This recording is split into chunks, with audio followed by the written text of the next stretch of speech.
standing in the place of honor, crowned with glory on the highest throne, interceding for his own beloved, till his Father calls to bring them home. Then the skies will... Morning everyone. Today's reading will be from Mark 10, from verse 32 through to verse 45. We will be reading from the CEV version. The disciples were confused as Jesus led them towards Jerusalem, and his other followers were afraid. Once again, Jesus took the 12 disciples aside and told them what was going to happen to him. He said, "We are now on our way to Jerusalem, where the Son of Man will be handed over to the chief priests and the teachers of the law of Moses. They will sentence him to death and hand him over to foreigners, who will make fun of him and spit on him. They will beat him and kill him, but 3 days later he will rise to life." James and John, the sons of Zebedee, came up to Jesus and asked, "Teacher, will you do us a favor?" Jesus asked them what they wanted, and they answered, "When you come into your glory, please let one of us sit at your right side and the other at your left." Jesus told them, "You don't really know what you're asking. Are you able to drink from the cup that I must soon drink from, or be baptized as I must be baptized?" "Yes, we are," James and John answered. Then Jesus replied, "You certainly will drink from the cup from which I must drink, and you will be baptized just as I must. But it isn't for me to say who will sit at my right side and at my left. This is for God to decide." When the 10 other disciples heard this, they were angry with James and John. But Jesus called the disciples together and said, "You know that those foreigners who call themselves kings like to order people around, and their great leaders have full power over the people they rule. But don't act like them. If you want to be great, you must be the servant of all the others. And if you want to be first, you must be everyone's slave. The Son of Man did not come to be a slave master, but a slave who will give his life to rescue many people." This is the word of the Lord. Thanks be to God.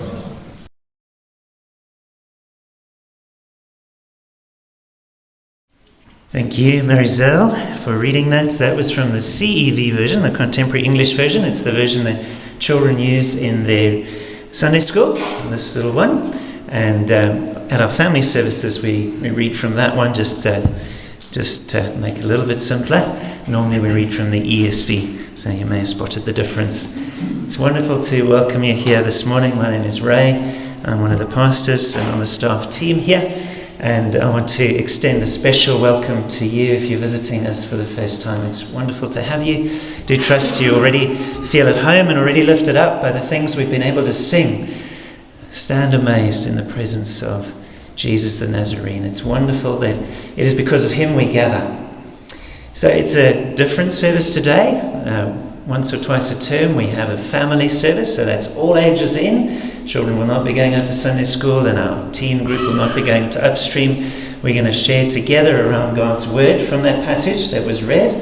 And so I do trust that you take that in and enjoy it together as we learn as one family here this morning in our service.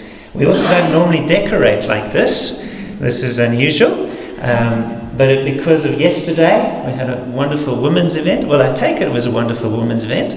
I gather so, and we'll hear more about that, I'm sure, with some feedback. And thank you so much to all of those who arranged and organised and catered. There are a number of people to thank, but I'm not going to do it by name because I'm probably going to miss a few.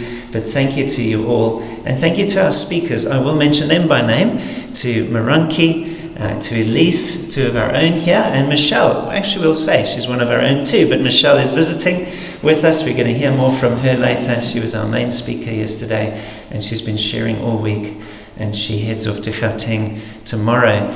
But we'll introduce her in a moment again for those who don't know Michelle. But thank you to all of those who helped with yesterday, both setting up and getting it all in order for today. And this is beautiful. For us today. Thank you so much for that. Right, I'm going to put before you a question which we're going to get to grips with this morning based on our passage, and it's going to be up on the screen. You're in for a treat today because I'm going to teach you today what it takes for greatness. What it takes for greatness. You ready for that? How many of you think you're great already?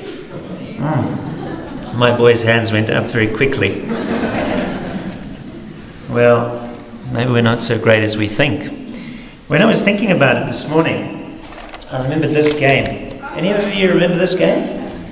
I grew up playing it, a Mad Magazine game. Played it with my boys this weekend. They didn't know it. This is an old game. It was old like me.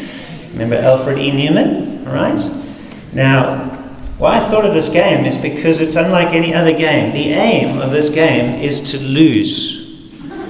And if you lose, you're the winner. So you've got to lose all your money as you go around the board. And if you lose, you're a winner. It's a great fun game, really. Yesterday, I can't remember who lost. Was it Gabriel? Yeah, Gabriel lost, which means he won. The winner is the biggest loser. And it reminded me of this strange statement of Jesus that sets up our passage today. It's there in chapter 10, verse 31. Just a verse just before Marizel started her reading. It'll be up on the screen. Jesus said this, "But many who are first will be last, and the last first." Such a strange phrase, isn't it? Many who are first will be last, and the last first. It's kind of a hinge verse from what Tim brought to us last week and what we're going to look at today. It doesn't sound like something you want to hear if you're an Olympic or Paralympic gold medalist, right? Now, some get disqualified and have their medals taken away, but it would be bizarre to say, present you your medal and say, "I'm sorry, you've lost." Or if you scored top marks in the exam and suddenly they decide they're going to put you at the bottom of the class. What does Jesus mean?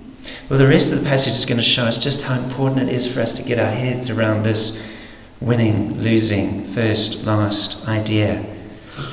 Uncle Tim helpfully reminded us last week in the sermon as he gave us again to set the context for Mark's gospel, that it's really the first half is so much about who Jesus is and what he's come to do, up to chapter 8. At this point, this part of Mark's gospel where we are now, it's really what it means to follow him, what that looks like. And that is all based on the identity and the mission of Jesus, this call to follow him. And it's nothing like we imagine, as you can see from Jesus' words. Because Jesus is a king like no other. His kingdom is a kingdom like no other. And its citizens look very different. In fact, you might say that to the world, Christians just look plain mad, insane, out of their minds in the way that they live.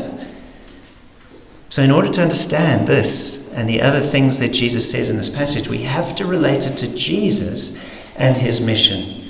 And we've already begun to do that if you've listened to the songs that have been sung and looked at Jesus and how he gave himself. So hang in there, we're going to dig deeper. But let's have a little fun and play our own little version of the Biggest Loser game quickly. Let's see how mad you really are. All right, children, you want to come to the front and hopefully you can see the screen. You may need some help, so if there's any children you'd like to sit in the front, just grab a seat there. And now, because this is a backwards game, in order to win you have to lose, I'm going to let you start with the prize. Okay? That makes sense, doesn't it? All right? Uncle Tim, would you help us distribute one sucker to each person? And if there's no suckers, I've got more sweets. Come and grab a seat. You can sit on your bums, guys. Thank you. And so you might as well start with the reward, right? I want to be last of all. Okay, Daniel, just be careful of the cord there, right? There we go. Right. So, there we go. You've already won. Congratulations. Yeah. And you didn't have to do a thing. Right, we've got some more rewards. Okay, they can have 2 of those each. There we go. Now, listen carefully to these instructions while you're getting your sweets. But don't eat them yet. Don't eat them yet. That's the first instruction. All right. You have to pick the answer that is wrong.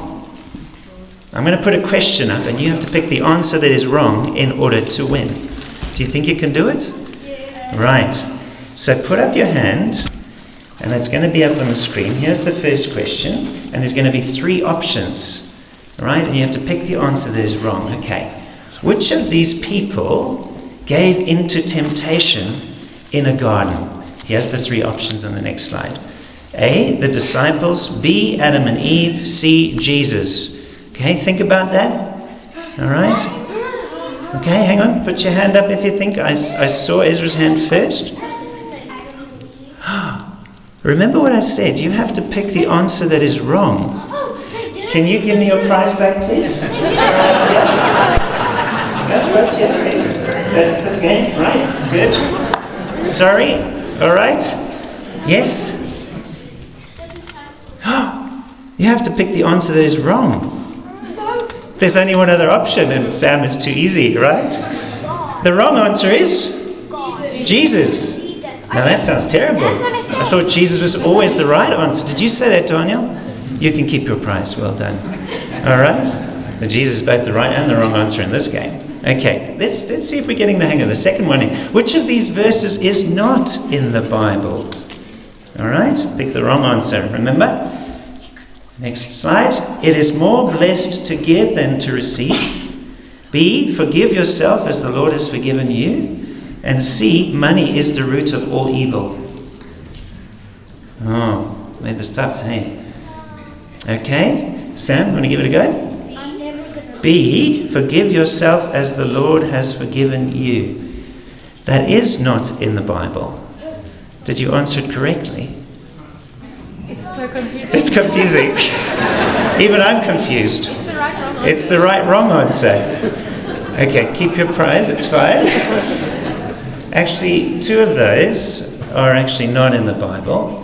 So you've answered wrong. Can you pass that back? Yeah. So it doesn't say forgive yourself as the Lord has forgiven you, right? You forgive as he has forgiven you, not yourself. And where's the other one that's not in the Bible? Just adults, Mariki? C. Why C? The love of money is the root of all kinds of evil. Often we misquote that. Money is not the root of all evil. It's the love of money. The first one is there. In fact, in Paul's testimony, he quotes this, that he heard from Jesus. Okay, last one. Are we getting the hang of it? Maybe, maybe not. Complete this sentence. Jesus said, and this comes from our Bible reading this morning if you were paying attention. There's your 3 options. You may not be able to see them very clearly, but I'm going to read them to you. A, for even the Son of Man came to be served, not to serve. B, for even the Son of Man came not to be served, but to serve. And C, for even the Son of Man came to be a good example of the way you should live. What's the wrong answer there? Complete the sentence. Jesus said. Hang on. You've had a chance, done it? A, for even the Son of Man came to be served, not to serve. That is a wrong answer. You're right. He didn't come to be served, but he came to serve. So you're right. You can keep your prize. Well done. There's actually 2 there that Jesus didn't say. He didn't say C either, right? Yes, he is a great example, but that is not what he said.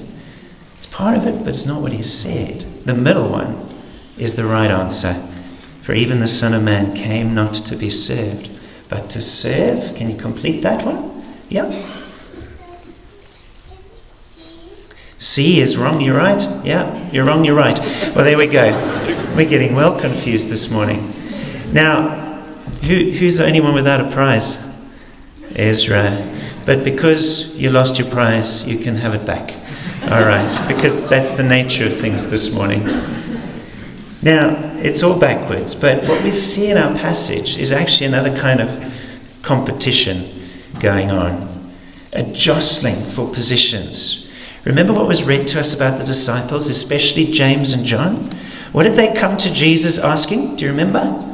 When they came to Jesus, what did they say? Jesus, this was their competition they were having. Adults can help us. Grant one of us to sit at your left. Yeah? At your right. So they're thinking way ahead. When you come in your glory, we want the best positions. Auntie Roxy and I had once that kind of honor. We sat next to a king and a queen. Would you believe it? The king and queen of Lesotho. I did a wedding where they were at, and one of the benefits sometimes of being the pastor and his wife who do the wedding is you get a position of honor. It doesn't happen so much anymore, but just remember that when you invite me to your house. Then you get served food first, but it was a great honor to sit next to the king and queen of Lesotho. And then the attention is on you, and there's some privileges that come with it. It's kind of awkward too, because there's protocols, and you gotta be careful what you do, as my wife found out. But you can ask her about that later. Bodyguards are standing there. But the disciples recognize something about Jesus which they've started to get. They seem to recognize that Jesus is the glorious Messiah, the Son of Man who's pictured in Daniel 7. Jesus used that phrase of himself just moments before this when he predicted his death. But they do not see something too. They see, but they don't. They don't see he's also the suffering servant of Isaiah. And Jesus is going to make that point even more. They've got glory and greatness on their mind, and they think it's a fast-track, sure thing that in Jesus it's going to happen soon, maybe even here in Jerusalem as they march on there. And the disciples say, we've got to get in there because the most important places are going to be next to Jesus in this kingdom, and that's the best place to be, of course, because it's going to come with privilege, it's going to come with honor, it's going to come with status, it's going to come with all eyes on us. And how great will that be? We might say the disciples are thirsty for firstness, right? They are thirsty, okay? They're thirsty. Now, what's really going on there? This is where we're going to go. If Auntie Renelle can put up the next slide. We're looking at the battle that's really going on in their heart of pride and prejudice. One of my wife's favorite books, Pride and Prejudice. And we're going to later on just look at presence, the presence of Jesus and the priority that he puts before us. But the question we're going to ask ourselves is, are you thirsty? Are you thirsty? Is that what's in your heart? Are you thirsty?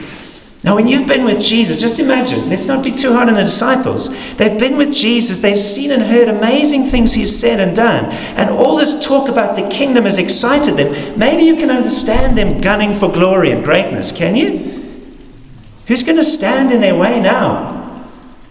But as Jesus keeps teaching them, they've got a lot to learn about the true nature of the kingdom in this world and how their citizens of that kingdom look. Like those healing miracles point us to previously, they're still blind, a little blind about this coming kingdom. Let me ask you this. It's easy to be hard on the disciples and shake our heads at them, right? But let's just look at ourselves and how easily we get distracted by thoughts of self-glory. Like the seagulls in Nemo. You remember them? How do the seagulls go in Nemo? Right? So somebody comes in and they pull out a bag of sweets like I did just now, and what did you think? I hope I get the best sweets. When food comes into our house, my boys immediately, it's me. Tell me what you think when mom and dad ask you to do something, and especially if you're one of many siblings. What do you do? But I didn't do that. I didn't make that mess. Really, me? But Mom, it's not fair. All those things go through our hearts and minds, right? What's in it for me? We think of ourselves first and how this affects me rather than others. What does the world think greatness is? What does the world think greatness is? I've got some pictures up there. What does the world think? Have a look at those pictures. What do you see? What do normally gunning for greatness look like in the world? Can you see that? Sorry, am I in the way? What do you see up there? Pictures of? A+, best marks, right? Having success academically. All right. What else do you see there? Usain Bolt. All right, fastest man in the world. Maybe achieving something at the top of your game some way. What else do you see? Money, selfies, friends, popularity, right? Yes? Getting rich? Money? Yes, that's right. Money gives me power and it makes me help me control my life. Yeah. I see a sign that says greatness. It's said, this is the way to greatness. This is often what we think about. Those are not bad things, right? But we think that to have my name known, greatness, this is the path to it. These are the things, success, the most likes, whatever it is. If I put pictures there of poor people, of those who collect your garbage, would you think they're great and successful? Not necessarily, eh? How do we think about greatness? And yet, Jesus says the path to true greatness is different, upside down, crazy, mad according to the world. I wonder if we see as God sees. Just one or two more clues before we come back to this later. When Jesus said those words, whoever is first will be last, and last first, the context helps us a bit. Just before that, do you remember a rich young ruler? Uncle Tim reminded us of last week. The rich guy, would he be considered successful and great? He would have, actually. In those days, you had riches, you were seen as blessed, even blessed by God. Well done. So the rich young ruler was socially and economically viewed as first. You've made it. Maybe even morally, because he said, I've kept all these commandments since I was a boy. At least in his own view, he had the easy ticket to a good life. Others would have thought so too. But Jesus has a clangor for him, and he tells his disciples how hard it is for the rich to enter the kingdom of God. So he was viewed as economically and maybe even socially first. But in Jesus' view, that would not necessarily be the case. What about the Pharisees and the Jews? They would have been viewed as, Jesus often had conflict with them. They would have viewed themselves and would have been viewed as religiously first. Because they get it all right? They obey all the rules. They go to church. They read their Bibles. They know it back to front. They could quote all the verses. They get all the prizes in the quizzes, the Bible quizzes. They were religiously first. And according to their own rituals and religion and their own goodness, they were first. And yet, Jesus has some very harsh words for them. They're actually sick and they don't see it. What about the children Jesus interacted with in the passage from last week? How would they have been looked at? Socially, last. The bottom of the ladder, right? Children should be seen and not heard. The disciples even try and take the children away from Jesus, but Jesus welcomes them. Says something about his heart. And then he uses them as an illustration of what it looks like to come into the kingdom. Just as children are dependent, not innocent, so is the attitude we are to have. What about the poor and the afflicted and the weak and the unhealthy and the unclean? Would have been viewed in Jesus' day as lost. But the way Jesus interacts with them, the way Jesus enters into their world, how does he view them? As first. They have nothing to give. We're going to see more of that a little bit later. If you come believing you have something to offer, something that will give you priority or firstness, the upper hand, then perhaps you are mad, says Jesus. We're starting to get an idea of what God views as greatness, and it's not at all how we imagine, is it? In a world that is me first. And when Jesus responds to the disciples' thirstiness, he shows us a little bit more. And I'm just going to read this, and then we'll come back to it. I'll read it again. And let me read it from the CV, if I can find it here. Mark chapter 10, verse 42. If you've got your Bibles, you can look at it. Jesus says a little bit more about this first, last. You know those foreigners who call themselves kings like to order their people around, and their great leaders have full power of the people they rule? But don't act like them. If you want to be great, you must be servant of all the others. And if you want to be first, you must be everyone's slave. The Son of Man did not come to be a slave master, but a slave who will give his life to rescue many people. There's a surprise. The lowest of the low socially in that day was the slave. Jesus is saying some amazing things about the path to greatness, hey? Are we getting the hang of it so far? We're going to come back to it just now.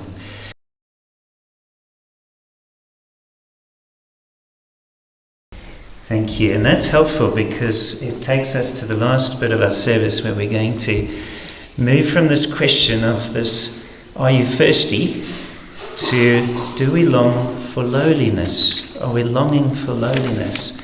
And our second set of P's were presence and priority. And when we think about serving Jesus in the way that he calls us as kingdom citizens to do, we say this, it's so hard. It's so hard, isn't it? Because our hearts always want to be first, but to serve Jesus the way he calls us to, it's not easy, is it? Do you find it easy? Or is it just me who finds it hard? The longer I'm a Christian, I think the harder it seems, because the more I see how thirsty my heart is, and the less I see how I long for lowliness. But there's help. In this passage, it's wonderful the way that Jesus shows us. Because of his presence with us, we can put his priorities before us, and I want to show you how to do that. But first, a little illustration. You children have been very patient, and I'm going to ask you to help me with this. Who's brave? Who's brave and trusts me? Now, that's a separate question, isn't it? I'm your son. I'm your son, he says. Do you really trust me? Let's get not my son. Okay, Hazel, come on up, Hazel. Children can come forward again if you like. And right, Hazel, stand here. I'm going to hold this above your head. Do you trust me that I will not spill any water on you? Yes. Okay, you ready? Right. Now, Hazel, here's the trick. I'm going to poke a pencil in it. Do you trust me that I will not spill any water on your head? Oh, that's very brave. It's great. Let's see. You ready?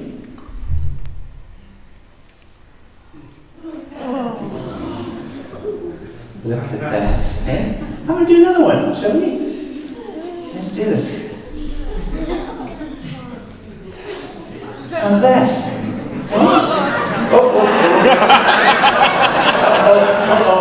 Okay, let's just do another one. At least not pouring out, right? And we're not baptizing Hazel today. But little drips, little drips. Okay, last one. Who wants to poke the last piece No, you see? Thirsty. You're too thirsty? The person who said not me. Come on, do it for us. I didn't see your hand. Did you poke a pencil through and then pour it all over Ruben? Yes. Right. Oh, amazing. Hey, look at that. A few little drips. I'm not going to take it up now. Then we're going to put it in there. Grab a seat. Now, can any of the engineers or other scientists tell us why that happened? And it didn't all pour out the holes? Surface tension, right? That might be part of it. Yeah? A miracle. That's my first miracle officially.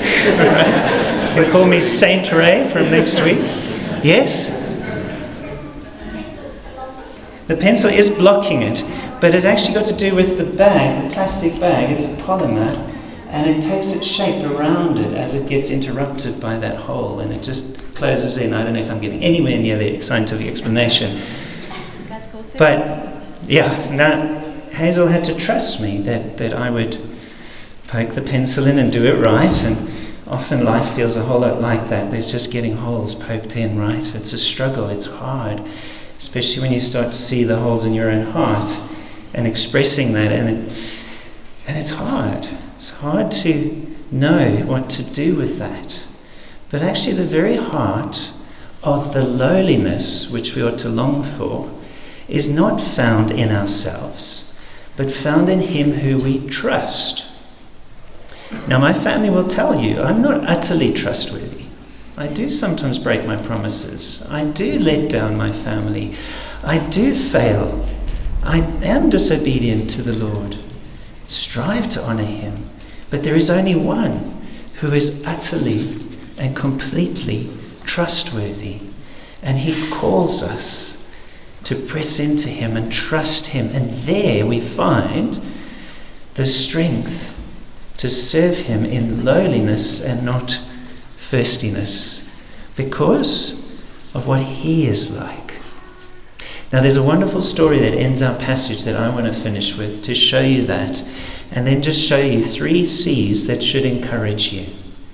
Uncle Tim pointed out the first one to me. It's wonderful to see how Jesus extends this invitation constantly to come. He calls. People cry out to him, but he calls, he draws. Let the little children come to me. The blind man, and so on. And we've got one in our passage today.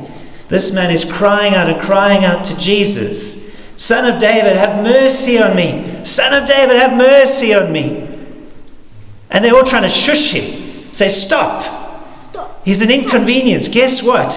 How would he have been looked at in that society? Blind man from birth. How would he have been looked at? He's one of the lost. They don't want to consider him. They can't do anything about his problem. And then he's just shouting his mouth off. Enough already. And he's saying, Son of David, have mercy on me. He can't even see Jesus, but he knows he's there and he's crying out to him. And what does Jesus do? Just move on? Shush him too? No. He says, bring him to me. He calls him to himself. And guess what? What's so interesting, I find so interesting, it's just before this, Jesus has really said to be great in his kingdom is really to be willing to be nameless, the slave of all. That you're not considering your own name, your status. You're not measuring yourself by the people around you, or by the things you have, or your achievements in life, or your performances, or what you bring. And guess what? In this passage at the end, this man is named. It's unusual in Mark's gospel. This blind man is named. Not only that, he's called Bartimaeus, son of Timaeus. And here he's crying out. And what's he saying? Have mercy on me. Have compassion on me. And Jesus, of course, reaches into this man's circumstance and he makes him see again. The man will best see and know his name best in relation to who Jesus is and the mercy he receives from him. Jesus calls, Jesus shows compassion, great compassion. But all of that is really a picture of what you and I need most from Jesus. And he shows it and illustrates it in the miracles. But it's really the heart of why he has come. To show compassion to a sin-sick people. A people with hearts full of holes. That just pour out sin and fierceness any chance they get. You see, Jesus understands pain and suffering better than anyone. He endured hostility, condemnation, rejection himself. He can show compassion when our circumstances don't turn out as they should, when we find ourselves in a place we didn't expect for longer than we didn't realize, when things take a turn and it's hard and it's heartache. Jesus understands and he knows that. But such is the sense of his self-giving, not just in how he teaches us how to navigate those difficulties and sufferings, is that his death, that suffering, that hostility that he endured, that condemnation and that rejection, gives us hope and gives us life. He reaches into our most destructive and devastating reality. Our biggest problem are not the sufferings and the struggles we face in life.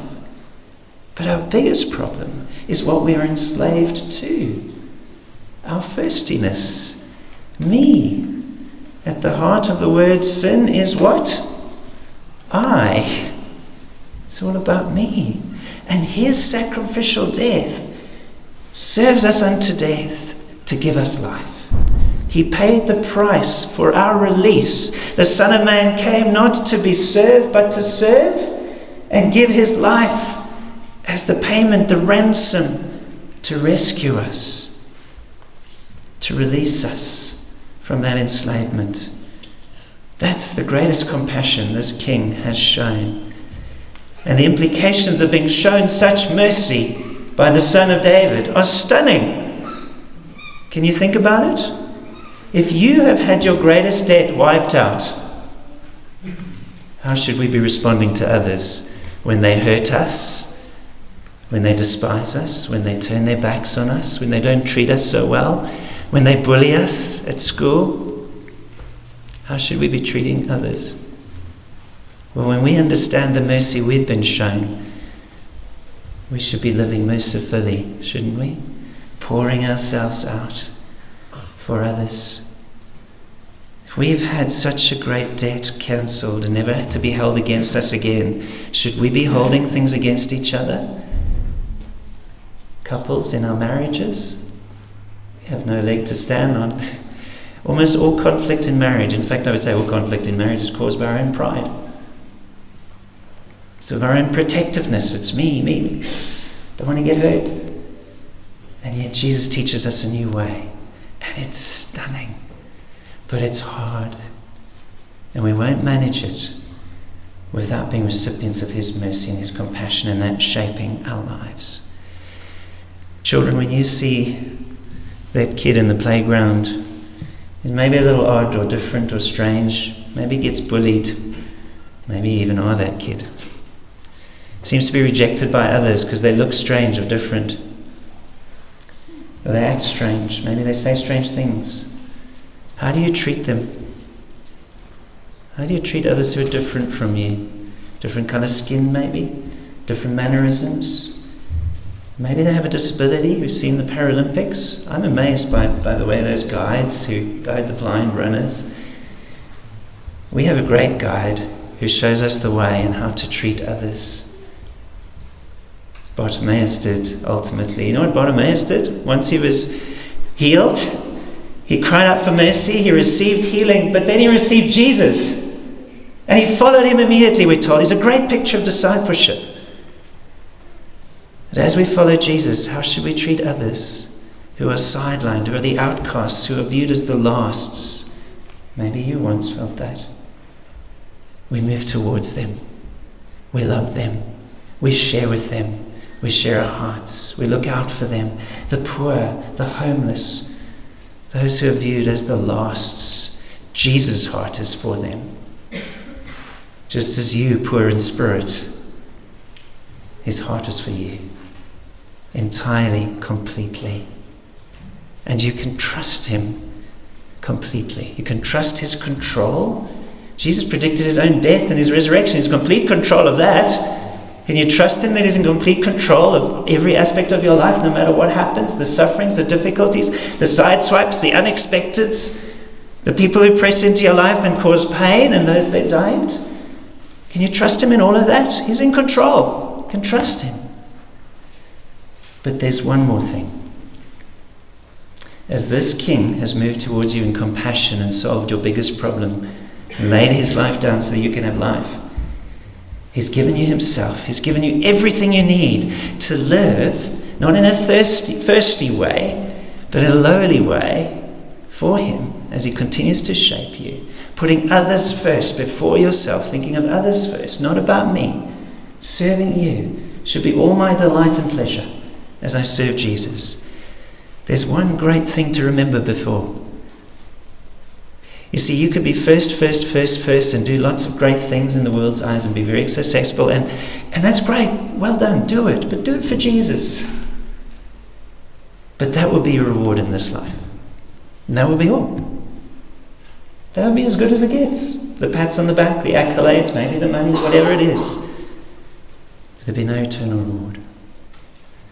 But Jesus tells us of one more thing. Do you notice when the disciples came to him and they're arguing about who's going to sit here? And I believe the other disciples were indignant because they didn't get there first.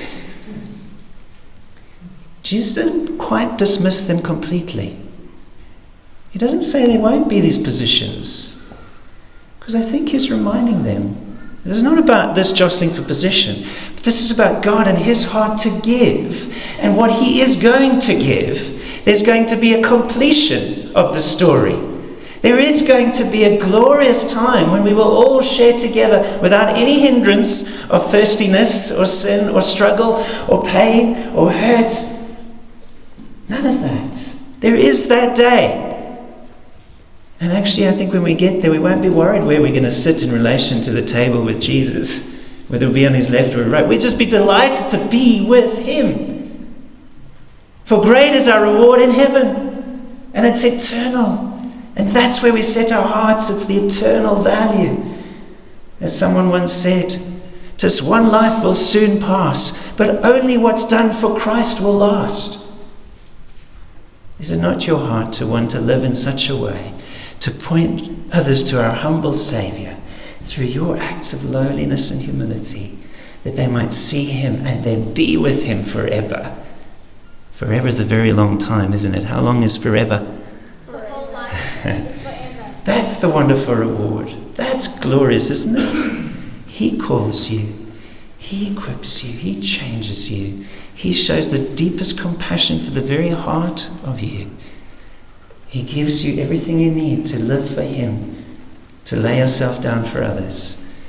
And he will one day reward you richly, wonderfully. Isn't it awesome? It's terrific. Don't trust Uncle Ray's words.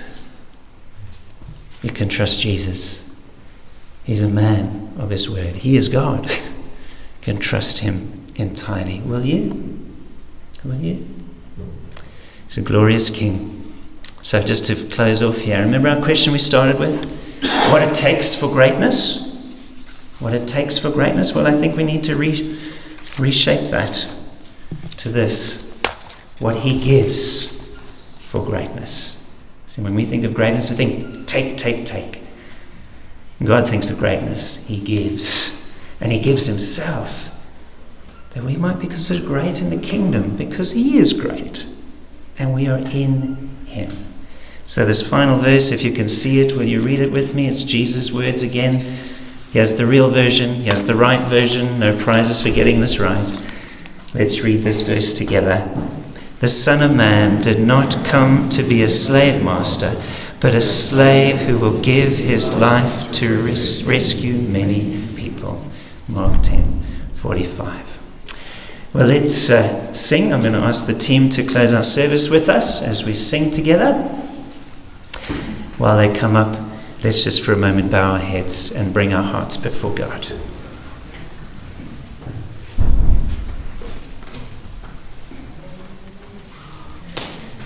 Our Father, help us to see Jesus, just like this blind man did at the end of our text. To know that the best name to have is to be named servant of Jesus. May we long for nothing else, young and old, and as a church community, that others may see the glorious King Jesus and know the deepest compassion they can know from his hand. We praise you and we honor you. In Christ's name, amen. Now we're standing in